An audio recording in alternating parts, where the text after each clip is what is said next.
Selamat pagi Bapak Ibu Saudara-saudari sekalian. Kita bertemu lagi dalam persekutuan doa pagi online pada hari ini. Mari sebelum kita membaca dan merenungkan firman Tuhan, kita berdoa. Tuhan Allah Bapa kami yang kami kenal di dalam nama Tuhan kami Yesus Kristus, kami mengucap syukur untuk hari yang baru dan nafas kehidupan yang masih Tuhan berikan buat kami. Kalau pada saat ini kami juga diberikan kesempatan untuk boleh merenungkan firman-Mu, Kau tolong Tuhan untuk kami yang mendengar maupun kami yang menyampaikannya, Kau berikan hikmat kepada kami, sehingga firman-Mu ini boleh berbicara kepada kami. Terima kasih Tuhan, di dalam nama Tuhan kami Yesus Kristus kami berdoa. Amin. Kita akan bersama-sama membaca firman Tuhan dari Bilangan 27 ayat 12 sampai dengan yang ke-14. Tuhan berfirman kepada Musa, "Naiklah ke gunung Abarim ini dan pandanglah negeri yang kuberikan kepada orang Israel. Sesudah engkau memandangnya, maka engkau pun juga akan dikumpulkan kepada kaum leluhurmu, sama seperti Harun abangmu dahulu. Karena pada waktu pembantahan umat itu di padang gurun Sin, kamu berdua telah memberontak terhadap titahku untuk menyatakan kekudusanku di depan mata mereka dengan air itu. Itulah mata air Meriba dekat Kades di padang gurun Sin." Demikian firman Tuhan. Judul yang diberikan untuk renungan kita pada pagi hari ini adalah harga yang harus dibayar.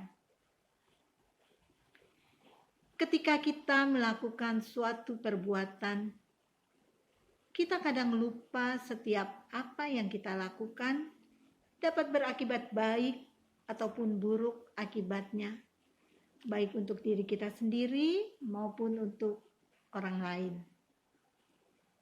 Hal ini yang dialami oleh Musa ketika Tuhan memerintahkan kepada Musa pada waktu bangsa Israel berada di Meriba dalam Bilangan 20 ayat yang ke-8.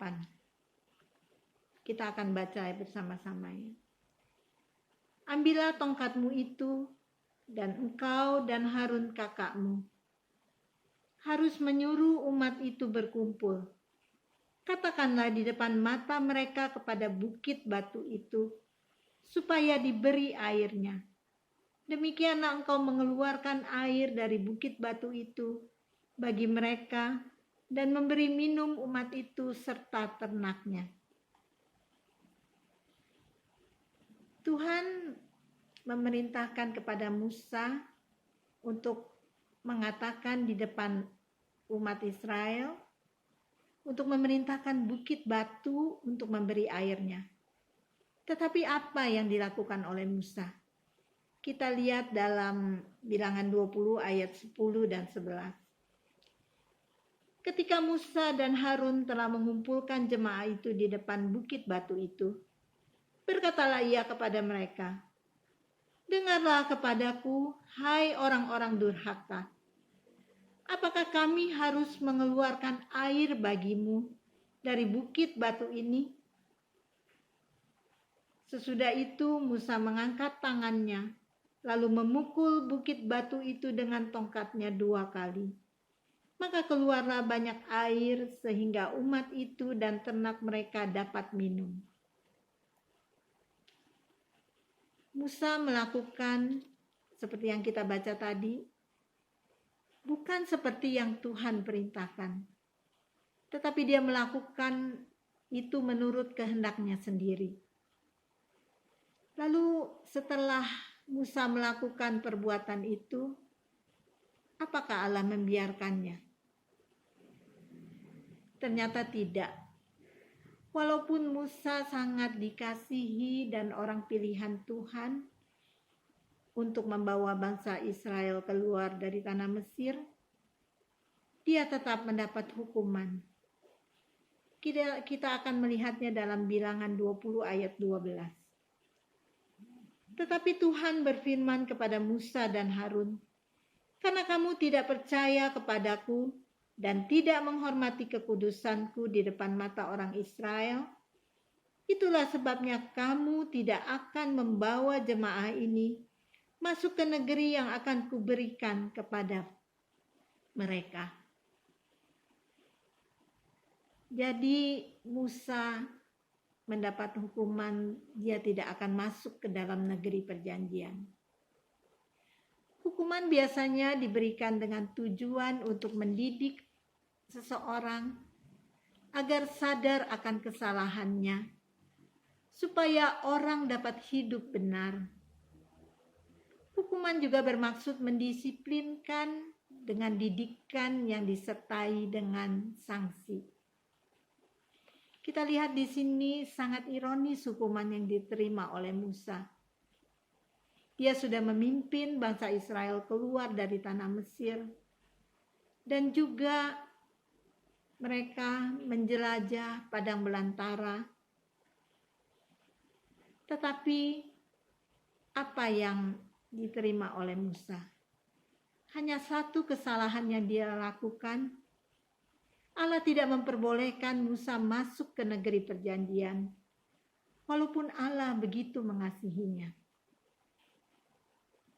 Ada harga yang harus dibayar oleh Musa, harga yang sangat mahal, yaitu tidak dapat masuk ke negeri perjanjian. Tetapi kita lihat di sini juga Allah adalah Allah yang pengasih. Dia tidak memperbolehkan Musa masuk ke dalam negeri perjanjian, tetapi Allah memberikan kesempatan kepada Musa untuk melihat negeri yang akan dimasuki oleh bangsa Israel itu. Dia masih diperbolehkan memandang negeri itu. Renungan hari ini mengingatkan kita bahwa ada harga yang harus dibayar untuk setiap pelanggaran yang kita lakukan. Betapapun Allah mengasihi kita, jika kita tidak taat kepadanya, kita akan menerima hukuman Allah. Jika kita tidak taat kepadanya, kita akan menerima hukuman.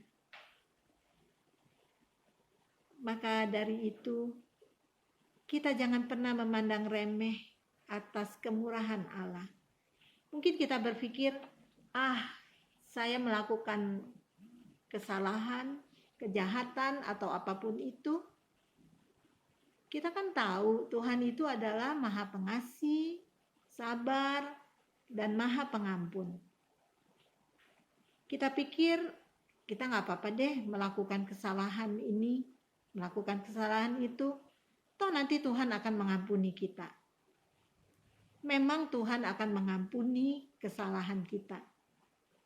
Tetapi jangan kita lupa bahwa Tuhan itu juga adalah Tuhan yang mengasihi, bukan dengan sembarangan, tapi Tuhan juga mau mendidik orang yang dikasihinya. Seperti yang dialami oleh Musa. Sehingga ketika kita mau melakukan sesuatu, kita harus berpikir ulang. Kalau yang akan kita buat itu tidak berkenan di hati Tuhan, jangan kita lakukan. Dalam situasi apapun, turutilah selalu perintah Allah. Karena dari setiap pelanggaran yang kita lakukan, kita harus ingat, ada harga yang harus dibayar.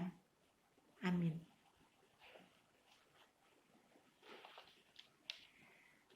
Kita akan bersama-sama berdoa. Tuhan, terima kasih untuk firman-Mu yang kembali boleh mengingatkan kami bahwa kami harus melakukan apapun sesuai dengan kehendak-Mu. Karena ketika kami tidak taat kepadamu, ada harga yang harus kami bayar.